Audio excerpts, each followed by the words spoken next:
Salve, salve família, aqui quem fala é o Lutz do canal Cortes Podcast e no meu primeiro mês monetizado eu já fiz $3.000 só seguindo o que esse cara fala no curso dele. Então se você quer ganhar dinheiro com internet e YouTube sem nem precisar aparecer, confere o primeiro link na descrição. E aí ele já trabalhou em algum caso, resolveu algum caso? Já, a gente teve, com o primeiro cão, a gente teve um caso de sangue que foi bem interessante, né? Tem um local que a gente chama na perícia que é encontro de cadáver. Então assim, havia um cadáver, né, que é uma morte suspeita, aí quando o perito vai lá, opa, não é uma morte suspeita, é um homicídio porque tem lesões de disparo de arma de fogo. Legal. Aí a Polícia Civil, né? Então a gente trabalha, esse tipo de trabalho está muito atrelado ao bom trabalho da Polícia Civil, delegados, investigadores e equipe, né? Fala, olha, a gente tem uma suspeita que esse cara, ele estava numa festinha e nessa festinha teve um desentendimento e ele foi executado lá. Então a investigação foi até esse local e falou, vamos fazer um luminol ali. Porque se houve um derramamento de sangue e limparam aquele local, a gente vai cogitar que vai tentar identificar se esse indivíduo estava ali. Ah, o cadáver foi encontrado em outro lugar. Em outro lugar. Entendi. Né? Por isso até que eu acho assim, a demanda pelo trabalho do sangue, ela passa a ser menor, porque não é um homicídio simplesmente. É um homicídio onde aquele cadáver não está mais e aquele local foi prejudicado. Não tem tantos, existem, mas é muito menos do que é um homicídio muito específico, né? O que leva ao uso do luminol. Então esse luminol às vezes você vai usar num veículo de transporte, né? Colocaram o cadáver naquele carro e levaram. Então você pode tentar achar. Só que o luminol por si só, ele vai indicar a possível presença ali de sangue de um indivíduo e ele dá que a gente fala falso positivo. Ele pode brilhar e não ter sido por sangue. Aí o que você faz? Você cruza outros métodos. Nesse dia, a gente foi fazer o levantamento por luminol, né? O perito da equipe ia fazer o luminol. No lugar lá da festa. No lugar no lugar da festa. E passou o cão. Aí o cão apontou uma gota de sangue que no caso ali era visível. Mas ele que encontrou.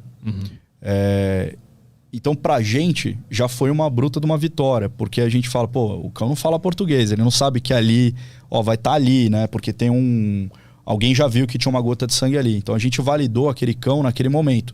Deu o comando, ele fez a procura, identificou o odor e apontou na parede. Até então, a gente chama de substância com aspecto... substância hematóide, né? Que pode ser sangue. Aí tem um kit de teste rápido que você faz ali na hora, ele fala, é sangue humano. E o outro ponto é coletar aquele sangue humano, porque se aquele sangue, na análise de DNA, no confronto, for igual ao DNA daquele indivíduo que foi encontrado no córrego, agora quero ver alguém explicar por que tem sangue do cara aqui, de um cara que foi ocultado em outro local, né? E é assim que você amarra um local e vai gerando materialidade. E depois, quando fez o luminol, brilhou, obviamente, né, o sangue que estava ali na parede, mas brilhou um rastro de sangue muito grande no chão. Então, assim, aí foi que o projeto começou a tomar mais forma. Porque até então, a saída do cão era um treino, como qualquer outro que a gente fez, só que treinos em local real. A ausência do cão naquele dia resolveria o local? Se não tivesse, resolveria, porque o perito ia fazer o luminol ali, apontar e fazer as mesmas coletas, né? A ideia é um projeto para criar uma ferramenta para auxílio, né? Só que aí falando de busca de cadáver que eu falei que podia ser indoor, no Vale do Paraíba, eu não sabia, né? Eu sou de São Paulo, morei a vida toda, fui para lá por causa do concurso público, né? Acabei escolhendo morar no interior. Um amigo meu que morava ali na região, né, de Lorena, falou, cara, é da tua região, você viu que reabriram um caso de mais de 36 anos de ocorrência? Eu falei, como assim? Falou, não, tem uma história de um escoteiro que foi fazer a trilha do Pico dos Marins em 1985, aí ele tinha 15 anos e aí um amigo se machucou e ele voltou com esse amigo na trilha e desapareceu. O que se machucou existe, e esse menino que voltou escoteiro para ajudar tinha desaparecido. E passaram-se anos procurando esse menino na época, né? Até que encerraram o caso. Só que recentemente uma senhora é bem historinha de filme, né? No leito de morte, falou, olha, o que aconteceu foi o seguinte, o meu irmão tinha problema mental E quando esse menino chegou, ele pegou a espingarda do meu pai e matou. E meu pai ocultou esse cadáver dentro da minha própria casa. Ele enterrou. Então, teve muito clamor, porque assim, na região, virou uma lenda a história do escoteiro que nunca voltou, né? Que nunca acharam, né? E aí teve muita pressão, reabriram o caso. E queriam que fizesse uma varredura na casa. Só que a gente está falando aí de um cadáver de 36 anos, né? Então, assim, pra gente o desafio era muito grande. Falar, talvez não tenha. O cão, ele pode até saber o odor, mas esse odor precisa existir, né? Então, usaram outros recursos, né? Um dos recursos foi um georradar, né? Levaram um equipamento, parece uma máquina de cortar grama. Ele cria imagens, né? Ele manda um sinal eletromagnético para o solo e captura essa imagem. Esse georradar, ele foi calibrado para tentar interpretar um metal que era o cinto que esses escoteiros usavam e tinha uma faquinha que eles usavam. E também levaram um detector de metal. Passaram, a equipe do georradar passou e apontou 2 pontos suspeitos. A equipe de detector de metal passou sem ter a informação do georradar e apontaram o mesmo local. Então a informação ficou... E a gente foi chamado para fazer essa varredura com os cães, né?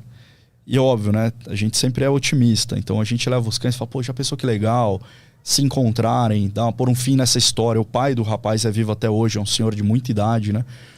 E aí eu passei primeiro o meu cão, né? Então o Mani, que é o outro cachorrinho, ele estava mais focado para sangue, mas também começou a fazer os treinos para cadáver. E o Dexter tá muito mais focado em cadáver.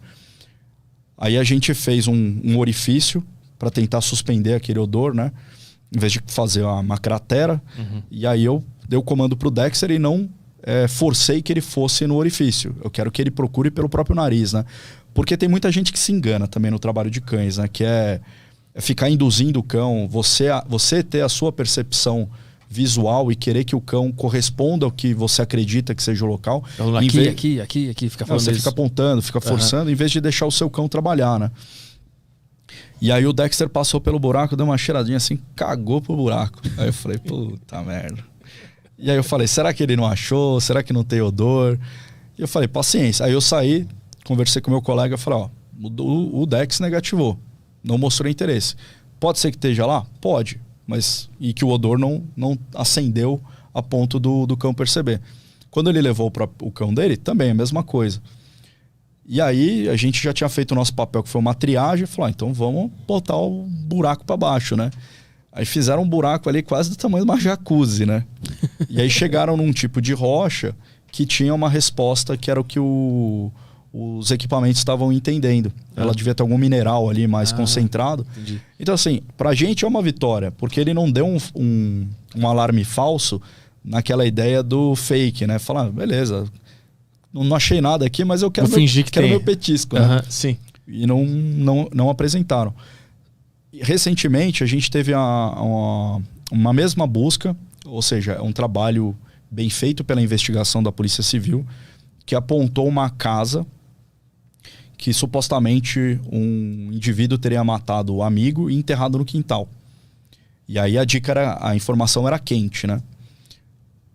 Mas também já tinha um período de tempo relativamente grande, né? Não seria um cadáver fresco pelo tempo que a gente esperava. Então eu passei o meu cachorro e aí ele teve um apontamento meio inusitado. Ele não apontava para o solo, ele estava apontando para o muro, que era um muro de bloco assim bem permeável, né? E eu falei, ó, ele está apontando aqui, vamos passar o segundo cão e vamos ver o que dá, né? E aí quando na passagem do segundo cão ele apontou no mesmo lugar.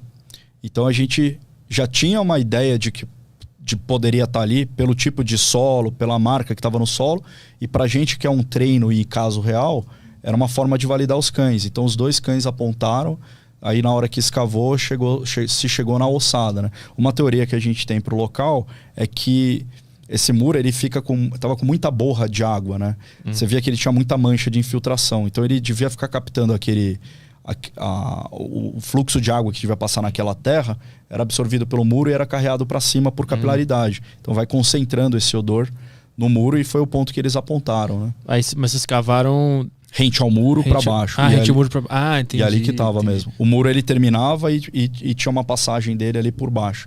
Então o indivíduo estava realmente enterrado ali. Mas e aí depois que vocês descobrem isso, como que isso contribui para o caso, para o processo? Isso é usado como prova? O cara que cometeu o crime... Porque aí vai para o pessoal da... Tanto pode ser para o pessoal da antropologia, quanto coletar, por exemplo, naquele crânio. Você tem o dente e na matriz daquele dente você consegue extrair DNA.